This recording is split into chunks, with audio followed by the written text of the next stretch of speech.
pendaftaran hari ini seperti apa? Ya, saya harus mengakui secara jujur, banyak orang mengatakan kalau saya di survei hari ini, bahkan namanya aja nggak ada. Karena memang hampir 7 tahun lebih, saya tidak pernah sekalipun membuat statement di ruang publik. Walaupun sebagai tugas sekretaris kabinet, salah satunya adalah manajemen presiden dan juga mengkomunikasikan apa yang menjadi hasil-hasil keputusan sidang kabinet. Tetapi saya memang menyadari bahwa saya ini bekerja untuk dapur. Jadi selama ini memang saya hampir di semua kedudukan, jabatan dan sebagainya. Saya tidak pernah yang namanya minta jabatan, baik itu kepada Ibu Mega maupun kepada Pak Jokowi, sekalipun nggak pernah. Tetapi memang saya selalu mengambil posisi kerja keras. Yang itu yang kemudian kenapa di dalam 10 tahun sebagai sekretaris kabinet saya betul-betul nggak pernah mau membuat statement. Berbeda ketika menjadi anggota DPR, saya menjadi anggota DPR 4 kali, pimpinan DPR juga pernah. Waktu itu apa aja dibuat statement. Bedanya ketika menjadi anggota DPR atau pimpinan DPR, biasanya kalau politisi itu taunya dikit, bicaranya banyak. Karena saya sekarang ngurus dapur, dapurnya presiden, taunya banyak, nggak mau ngomong. Itulah yang kemudian kenapa saya betul-betul membatasi diri dan sekarang ini karena partai memutuskan untuk saya, bahkan sebenarnya 4 hari yang lalu saya betul-betul berpikir aja enggak, berkeinginan aja enggak.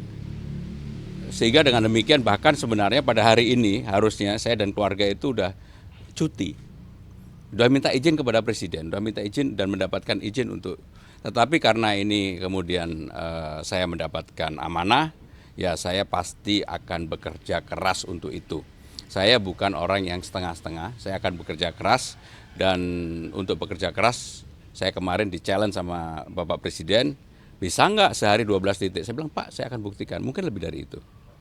Artinya sudah dikomunikasikan dengan Bapak Presiden ataupun dengan Presiden terpilih, Mas Bang, soal ini? Jadi saya dalam setiap tindakan tidak pernah mengambil tindakan itu tanpa basic yang proper karena saya sangat memahami peraturan perundang-undangan dari dulu kala.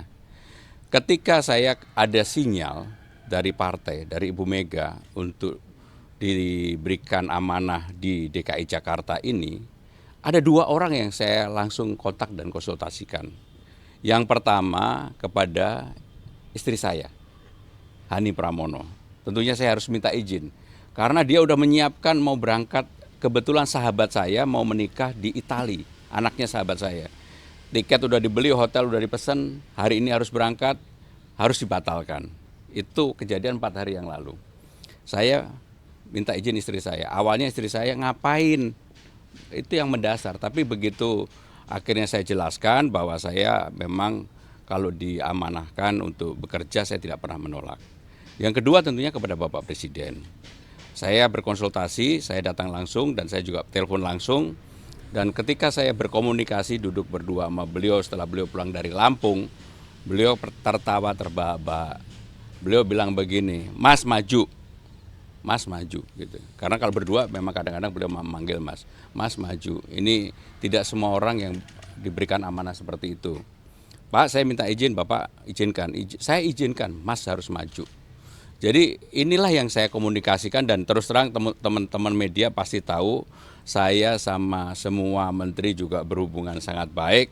Bahkan beberapa ketua umum partai, tapi saya nggak sebut namanya ya, sudah menyampaikan ke saya, Mas saya walaupun dukung yang lain, udah untuk Jakarta saya pasti ke Mas.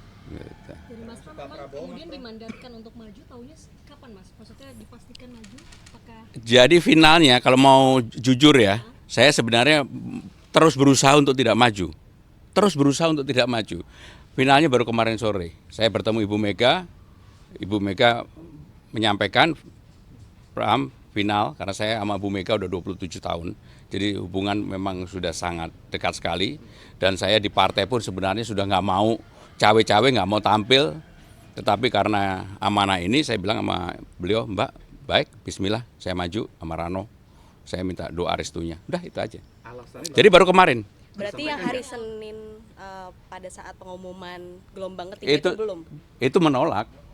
bukan belum, menolak. Jadi sudah Sudah ada disampaikan. komunikasi di situ. Ya pokoknya intinya di awal saya tidak berkeinginan dan saya menolak. Tetapi sekali lagi, karena saya sudah menerima ini, saya akan bekerja keras bersungguh-sungguh untuk apa yang menjadi amanah ini terwujudkan. Dan saya senang sekali ketika semua orang, termasuk teman-teman saya, sahabat saya mengatakan, Mas, di survei aja Mas nggak ada. Memang nggak ada, gimana mau ada? 7 tahun aja saya nggak pernah. Teman-teman ini kan pasti banyak yang minta statement saya ketika di istana, nggak pernah mau. Udah. Tapi sekarang mulai hari ini saya mau statement sampai dengan 27 November. Mas Pram, artinya kan terkait dengan selain survei. Kenapa? Yang pertama kali yang meminta Mas Pram untuk maju itu siapa ya? Ya rengeng-rengeng di dalam internal partai banyak, tetapi yang menyampaikan langsung kepada saya Bu Mega. Kenapa rengeng-rengeng banyak? Ya pas itu, pas Senin. mau diumumkan itu. Menyampaikan nggak alasannya kenapa Iya. akhirnya memilih Mas Pram, kan sebelumnya ada beberapa nama yang dimajukan.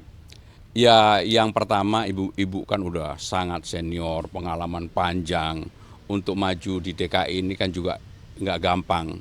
Orang mengatakan bahwa saya akan turun gunung. Ini bukan turun gunung, ini malah naik gunung, mendaki terjal. Kalau di elit saya yakin orang kenal saya, di elit. Tapi di bawah, karena saya nggak pernah turun. Dan memang saya juga tidak mau berkomunikasi. Hobi saya di Jakarta hanya sepedaan. Kalau di komunitas sepeda pasti saya sangat terkenal lah. Karena apa? Saya ini orangnya nggak mau kalah. Dulu kecepatan rata-rata saya masih 42. Sekarang saya udah 45. Yang muda-muda seumur saya berani lomba di sini untuk naik sepeda di Dalkot pasti saya nomor 1. Gaya kampanyenya akan disalurkan juga nggak nih Mas? Kenapa? Hobi-hobinya Mas Pram sendiri akan disalurkan di gaya kampanyenya nanti? Oh kan? iya saya sangat sederhana kampanyenya. Saya akan berpolitik dengan riang gembira, diterima semua orang, nggak ada caci maki, nggak ada merendahkan, bahkan apa yang menjadi legacy dari semua gubernur saya akan lanjutkan. Nggak ada satupun yang. Pak Pram ini kan lawannya bakal melawan Ridwan Kamil, Pak. Melihat peluangnya nanti bagaimana, Pak?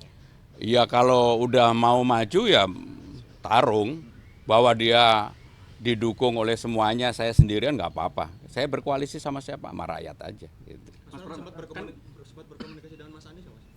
Sempat.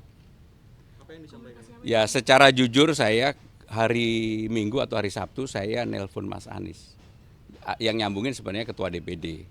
Saya bilang ke Mas Anies, Mas bismillah mudah-mudahan kita cocok. Saya sampaikan ke beliau. Karena Dalam artian? ya cocok dengan kita, kan beliau datang ke DPD PDI Perjuangan. Boleh tanya sama Mas Anies. Bahkan saya sama semua orang itu hubungan saya sangat baik. Tadi pun saya berkomunikasi sama Mas Anies. Saya mengatakan kepada Mas Anies, Mas ingat nggak Dito anak saya yang jadi Bupati Kediri sekarang, itu ketika lahir jenengan nungguin. Waktu itu Mas Anies Ketua Senat. Jadi bagi saya yang begini nyantai-nyantai aja gitu. Mas tadi kan Mas Pram bilang katanya survei nggak ada, kemudian sudah lama tidak ada di depan. Jadi alasannya kenapa akhirnya mengiyakan? Yang pertama tentunya panggilan ya, bahwa Jakarta sesuai dengan Undang-Undang Nomor 2 Tahun 2024 itu akan menjadi kota ekonomi, pusat ekonomi nasional dan kota global. Maka perlu orang yang punya pengalaman panjang. Saya terus terang, selain di birokrasi sudah cukup lama, pengalaman saya lengkap sekali. Sebagai sekretaris kabinet saya mengetahui semua problem yang ada di Republik ini karena memang tugasnya sehari-hari. Jadi semua semua rapat pasti saya hadir. Yang membuat kesimpulan rapat pasti saya. Yang kemudian mendistribusikan kepada seluruh menteri dan kepala badan dan lembaga juga saya. Sehingga saya tahu banget urusan-urusan detailnya, termasuk urusan detail Jakarta. Tetapi untuk urusan detail Jakarta nanti kalau jangan tanya misi-misi urusan itu distorkan ke KPU aja belum, nanti setelah kami storkan. Dan terus terang karena ini hanya 2 hari, teman-teman pasti membayangkan saya nggak pernah menyiapkan, akhirnya harus menyiapkan, tidur aja juga enggak akhirnya. Jadi ketika hari Senin saya diminta itu, 1 hari penuh saya tidak tidur. Bukan apa-apa, pikiran. Karena ya mohon maaf, saya ini berpolitik kan udah panjang banget. Saya dulu pernah menjadi ketua Senat, ketua Dewan Mahasiswa ITB, berpartai menjadi anggota DPR sejak tahun 99, jadi udah terlalu panjang. Maka anak saya bilang begini sama saya, Bapak ini di Gen Z nggak ada yang kenal loh. Ya gimana mau kenal, muncul aja nggak. Kalau saya di Twitter maupun di IG saya, yang muncul siapa? Cucu saya dan sepedaan, nggak ada. Dan pemerintahan, nggak ada tentang saya mau ngapain, nggak ada. Udah ya, makasih. Hari ini skenario-nya Ah. gimana Mas? Dua apa? Posisi di kabinet apakah nanti akan cuti atau keluar? Sesuai dengan undang-undang sudah diatur bahwa yang namanya pejabat negara ketika mulai melakukan kampanye pilihannya dua. Apakah dia cuti, apakah dia mengundurkan diri. Dan ini sudah saya sampaikan kepada Bapak Presiden dan Pak Mensesnek. Mengenai apanya nanti ini kan masih tanggal 27 ya? Bukan, September baru ditetapkan. Saya akan bekerja seperti biasa, tetapi saya akan menggunakan waktu saya juga untuk mulai keliling tidak berkampanye, memperkenalkan diri, door to door, dari hati ke hati. Hari ini Kalau dengan Mas Rano sudah ada komunikasi Mas? Lo tadi malam ke sini? skenario hari ini Pak. Menegaskan Skenario hari berarti ini. sebelumnya memang Mas Anies sempat ingin dicalonkan oleh PDIP, Mas. Iya tanya Mas Anies, no. Kan di situ nanyanya telepon, saya jawab telepon, iya ada telepon. Tadi Mas Pram menyertakan bahwa mudah-mudahan kita cocok. Ya karena dia ke DPD PDI Perjuangan. Mas Pram, boleh dijelasin dikit nggak soal pakaian yang dipakai hari ini? Iya, sama skenario hari ini Mas. Jadi saya memakai pakaian Jakarta, dominannya adalah Betawi. Nanti juga saya pakai kopiah.